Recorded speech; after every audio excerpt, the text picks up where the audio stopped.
Assalamualaikum warahmatullahi wabarakatuh. Baiklah, kami dari kelompok 6 dengan anggota Aprilia Mayantriana dengan NIM 2010951033, Muhammad Habib Hidayat dengan NIM 2010953006, dan Yunia Rosa dengan NIM 2010951026. Baiklah, pada kali ini kami akan mempresentasikan materi tentang inheritance dan polimorfisme pada OOP. Baiklah, yang pertama ini akan dijelaskan oleh saya sendiri, yaitu Aprilia Mayantriana. OOP adalah sebuah pendekatan untuk pengembangan atau development suatu software, di mana dalam struktur software tersebut didasarkan kepada interaksi objek dalam penyelesaian satu proses atau tugas. Tujuan dari OOP ini adalah untuk memberikan pola pikir dalam mengembangkan program. Pola pikir tersebut dapat dipercaya memberikan kemudahan, fleksibilitas, kemudahan pembuatan, pengembangan program, dan perawatan program. Selanjutnya, keunggulan dari OOP. Yang pertama, OOP menyediakan struktur modular yang jelas untuk program sehingga OOP sangat bagus digunakan untuk mendefinisikan tipe data abstrak di mana detail implementasinya tersembunyi. Yang kedua, OOP akan mempermudah dalam memaintain dan memodifikasi kode yang sudah ada. Objek yang baru dapat dibuat tanpa mengubah kode yang sudah ada. Yang ketiga, OOP menyediakan framework untuk library kode di mana komponen software yang tersedia dapat dengan mudah diadaptasi dan dimodifikasi oleh programmer. Hal ini sangat berguna untuk mengembangkan graphical user interface. Selanjutnya, kekurangan dari OOP. Yang pertama, tidak memperbolehkan implementasi yang kuat pada BIOS. Yang kedua, properti software tidak terikat dalam satu unit fungsional sehingga harus crosscut di antara komponennya. Yang terakhir, crosscut tersebut mengakibatkan sulitnya pengembangan dan pemeliharaan. Selanjutnya yaitu pewarisan atau inheritance. Inheritance adalah pewarisan metode dan atribut dari superclass kepada subclassnya. Inheritance merupakan salah satu dari 3 konsep dasar OOP. Konsep ini mengadopsi dunia real di mana suatu entitas atau objek dapat mempunyai entitas atau objek turunan. Dengan pewarisan, kita dapat menciptakan kelas baru yang mempunyai sifat sama dengan kelas lain tanpa harus menulis ulang bagian-bagian yang sama. Konsep pewarisan akan mempermudah kita dalam membuat dan perawatan sebuah program, dengan menghilangkan penggunaan kode berulang saat pembuatan banyak kelas yang serupa. Adapun contoh kasus dari pewarisan atau inheritance, yaitu ketika membuat kelas macam-macam orang, di mana kita akan membuat sebuah kelas orang sebagai base class yang memiliki atribut dan metode layaknya sebagai manusia pada dunia nyata. Lalu, base class tersebut isinya dapat diwarisi ke derived class, di mana derived merupakan macam-macam golongan dari aktivitas manusia seperti kelas pekerja, kelas pelajar, dan kelas pengusaha. Dalam kasus ini, macam-macam orang harus mewarisi isi dari kelas orang, karena beberapa kelas tersebut memang membutuhkan identitas dan sifat. Hal ini dimiliki oleh kelas orang. Dengan hal ini, kita tidak perlu mengetikkan kode berulang kali yang mirip seperti isi dari kelas orang ke beberapa kelas yang membutuhkan isi tersebut. Selanjutnya, pewaris. Tipe-tipe pewarisan atau inheritance. Pemberian akses spesifier pada daftar base class dalam mendirikan derived class dapat berupa public, protected, atau private. Public inheritance jika mendaftarkan base class pada derived class menggunakan akses spesifier public, maka akan membuat member dari base class yang memiliki sifat privat, protected, dan public akan menjadi diri mereka sendiri pada derived class tersebut. Protected inheritance jika mendaftarkan base class pada derived class menggunakan akses spesifier protected, maka akan membuat member dari base class yang bersifat protected dan public menjadi bersifat protected pada derived class. Yang ketiga, pada private inheritance, jika mendaftarkan base class pada derived class menggunakan akses spesifier privat, maka akan membuat member dari base class yang bersifat protected dan public menjadi bersifat privat pada derived class. Selanjutnya, polimorfisme. Polimorfisme merupakan fitur pemrograman berorientasi objek yang penting setelah pengkapsulan atau encapsulation dan pewarisan atau inheritance.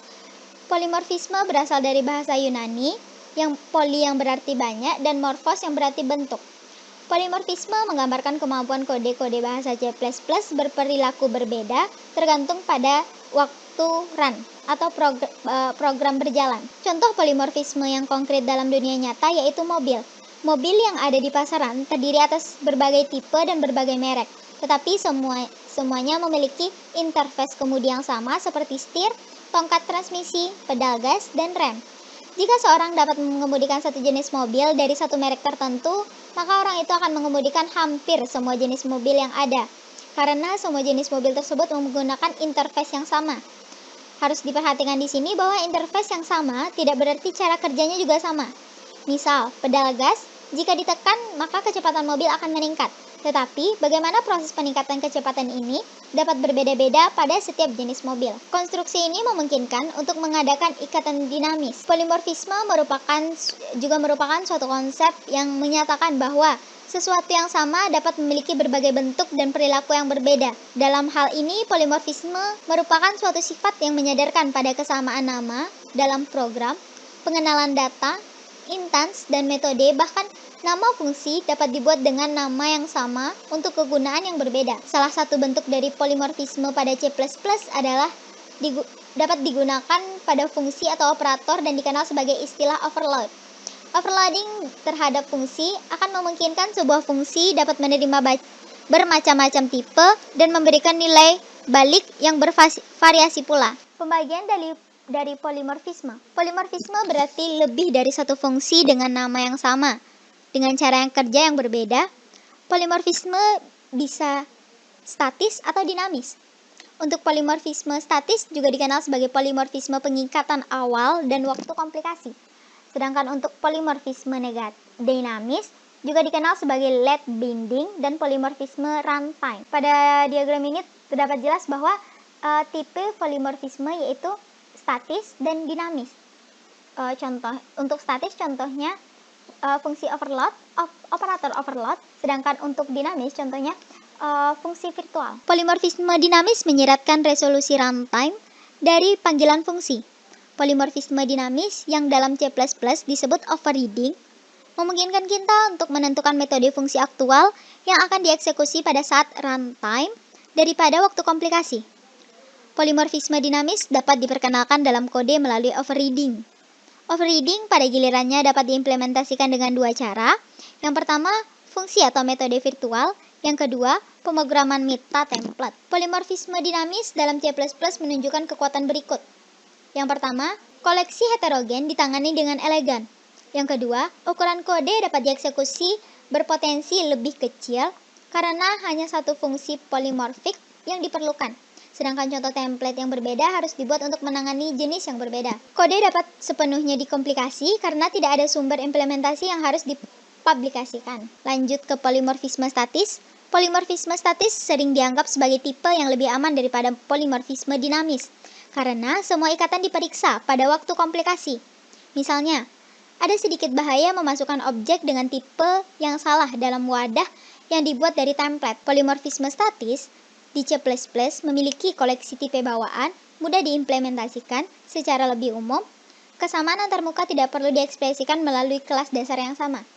Polimorfisme statis di C++ juga memiliki kode yang dihasilkan berpotensi lebih cepat, dan juga jenis beton yang hanya menyediakan sebagian antarmuka masih dapat digunakan jika hanya bagian itu yang dijalankan oleh aplikasi. Kami memiliki dua contoh program. Yang pertama, inheritance dan polymorphism. Yang pertama, inheritance. Pertama-tama kita masukkan include iostream. Di mana gunanya include iostream ini untuk memasukkan data, menampilkan data, serta untuk menulis baris baru. Selanjutnya kita masuki ke kelas persegi panjang. Di dalam kelas persegi panjang memiliki dua enkapsulasi, yaitu protected dan public. Yang pertama, fungsi protected. Fungsi protected ini yang berisi double panjang, double lebar, dan double luas. Selanjutnya kita ke fungsi publik, di mana isinya itu persegi. Untuk mencari persegi panjang tersebut, selanjutnya kita ke kelas persegi, di mana kelas persegi juga memiliki dua enkapsulasi, yaitu privat dan publik. Di mana data privat untuk persegi ini yaitu untuk double tingginya, sedangkan publiknya untuk mencari persegi dan untuk menghitung volume tersebut. Lalu integer main-nya persegi kubus dengan tinggi 15, panjang 10, dan lebar 10. Double V-nya yaitu sama dengan kubus kali volume. Selanjutnya kita ke contoh program polymorphism. Yang pertama ini kita juga masuki include iostream. di mana ia berguna untuk menambahkan data, masukkan data, serta untuk baris baru. Lalu ada kelas bidang. Ini merupakan kelas induk dengan memakai yang berupa protected, di mana datanya itu tidak bisa diakses oleh luar kelas tersebut, tapi bisa diakses oleh kelas itu sendiri atau turunannya. Data-datanya itu yaitu ada panjang dan lebar dengan tipe data integer, lalu ada alas dan tinggi dengan tipe data long, dan ada pi dan jari dengan tipe data float. Lalu yang kedua ada fungsi publik. Fungsi bidang ini ia menunjukkan bahwa program ini termasuk overloading karena dia memiliki fungsi yang sama yaitu dengan nama bidang. Lalu parameter dan data di dalamnya berbeda, yaitu untuk fungsi bidang yang pertama adalah variabel p dan variabel l, di mana variabel p sama dengan 0 dan l sama dengan 0 dengan tipe data berupa integer, di mana P itu merupakan panjang, L itu merupakan lebar. Lalu ada bidang kedua yaitu memiliki parameter A sama dengan 0 dan T sama dengan 0 dengan tipe data long, di mana A itu merupakan alas dan T itu merupakan tinggi. Lalu ada fungsi bidang selanjutnya memiliki parameternya yaitu I dan R, di mana I itu merupakan pi dan R itu merupakan jari.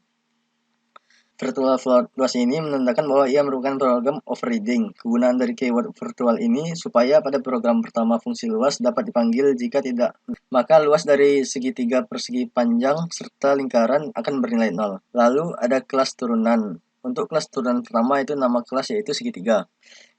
Enkapsulasinya berupa publik. Jadi ada fungsi segitiga dengan tipe datanya yaitu long dan variabelnya itu A dan T sama dengan 0. Di mana untuk fungsi float luas, ia menamakan luas segitiga dengan rumus alas kali tinggi per 2. Lalu ada kelas turunan yang kedua yaitu kelas turunan persegi panjang.